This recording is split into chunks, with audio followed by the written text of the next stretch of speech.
Trial का हिस्सा बनने वालों में एक मिस्टर श्वाब था। उस श्वाब का एक बिरादर निस्बती था श्नोबेल्ट। वो पुलिस उसको गिरफ्तार नहीं कर सकी। वो वहां से भागा शिकागो से, फिर अमेरिका से निकल गया और इंग्लैंड में चला गया। बहुत सारे लोगों का, अवाम का, बहुत सारे तबके का ये ख्याल था कि बम फेंकने वाला वो शख्स था, लेकिन उसने इंग्लैंड से जाके कोर्ट को और दूसरे अदारों को खत तहरीर किया कि उसने कोई बम नहीं फेंका, कोई जुर्म नहीं किया। अगर उसने जुर्म किया होता तो वो अलल ऐलान उसको कबूल कर लेता।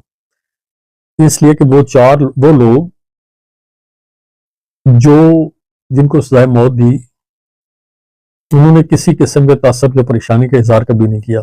उन्होंने फिर सुप्रीम कोर्ट ऑफ इलिनॉइस पहले और फिर सुप्रीम कोर्ट ऑफ यूएस से अमेरिका में ये केस गया। दोनों जगह से अपीलें खारिज हो गई। फिर आखिर जो है ये गवर्नर, इलिनॉइस के गवर्नर के पास इख्तियार थे कि आखिरी वो इसमें सजाएं पूरी भी माफ कर सकता है या सजाओं को मुंतकिल कर सकता है, तब्दील कर सकता है, सजाए मौत को उम्र कैद में तब्दील कर सकता है। अब उस वक्त जो अवाम का एक बहुत बड़ा हिस्सा है, उन्होंने मुख्तलिफ इजहार राय से गवर्नर से अपील की कि ये लोग तो मुजरिम है ही नहीं है, इन लोगों ने तो ऐसा कोई कत्लेआम किया ही नहीं है, तो इनको सजा क्यों दी गई है, इन सबको माफ किया जाए। लेकिन पूरा प्रेस, पूरी अनार्किस्ट सोसाइटी, पूरे इंडस्ट्रियलिस्ट, पूरे सरमायादार, सब लोगों ने प्रेस में खूब लिखा, अखबारों में खूब लिखा कि इनको हैंग कर दिया, सजाए मौत दे दी जाए, सिवाय एक अखबार के कि वो लोग जो कि जर्मन ओरिजिन से अमेरिका में इमिग्रेंट थे, वहां मुंतकिल हुए थे, वो लोगों के अलावा, जो वो उस अखबार के अलावा सब अखबारों ने खूब जी भर के लिखा। बाद में मुर्रख जो लोग थे, दूसरे जो कॉलमनिस्ट थे, जो दानिश्वर थे, जो इस तरह के लिखने वाले थे, सब लोगों ने, मेजॉरिटी ने उन वर्कर्स के खिलाफ लिखा। वो एक ऐसा भी शख्स जिसके बारे में था कि एक बहुत मुतदिल लिखने वाला है, उसने भी लिखा नहीं, ये मजदूरों ने इसका किया धरा है सब। इसके नतीजे में शिकागो में वो लोग जो जर्मन ओरिजिन के थे वो बहुत मशकूक हो गए, और बोहेमियंस, एक इलाका बोहेमिया, वहां से जो लोग अमेरिका में मुंतकिल हुए, वो लोग बहुत ज्यादा मशकूक हो गए। उन पे ही बहुत ज्यादा, उनके घरों में सर्च की गई थी। फिर गवर्नर साहब ने कहा कि जो लोग अपील करेंगे उनकी सजा मौत माफ कर दी जाएगी, जो लोग अपील नहीं करेंगे उनकी माफ नहीं की जाएगी। एक शख्स ने खुदकुशी कर ली, 8 में से 3 ने अपील की, उनकी सजा मौत माफ कर उम्र कैद में तब्दील कर दी गई।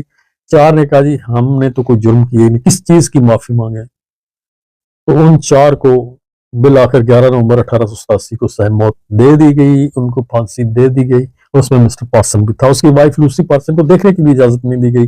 बहुत सारे लोग वहां जमा थे जो देखने के लिए उस जगह पे। तो बाद में बहुत मुजस्मे बनाए गए, बहुत यादगारें तामीर की गई। एक यादगार उसकी तामीर की गई जो पुलिस वाला सबसे पहले बम के नतीजे में मिस्टर डेगान की मौत हुई थी, और बाद में वो लोग जिनको फांसी दी गई उनके अलग मुजस्मे और यादगारें तामीर की गई। जो पुलिस वाले की यादगार थी, उसमें एक दफा एक शख्स वहां से गुजर रहा था गाड़ी में, उसने इरादतन उसके उस यादगार के अंदर गाड़ी दे मारी और उसको डैमेज कर दिया। उसने कहा मैं इस पुलिस वाले को देख देख के मैं थक गया हूं, मैं अक गया हूं, ये एक झूठी कहानी है, ये झूठ पे मबनी मुकदमा था, ये जुल्म किया गया है। गवर्नर जिसने सजाए मौत दी थी, उस वो जब तब्दील हो गया, उसके बाद आने वाले गवर्नर ने वो जिनको उम्र कैद थी उनको माफ कर दिया, और उसने कहा बहुत तनकीद, उसने उस मुकदमे पे बहुत ज्यादा तनकीद की। तो फिर कुछ साल चलते रहे, ये दिन मनाया जाने लगा। फिर वर्किंग आवर्स जो है, काम करने का दौरानिया 8 घंटे कर दिया गया। इस बड़े वाक़े के बाद, इस बड़े खून आशाम वाक़े के बाद, जो अब तारीख में याद रखा जाता है, उसकी याद में एक इंटरनेशनल आलमी लेबर डे, यौम मजदूर मनाया जाता है।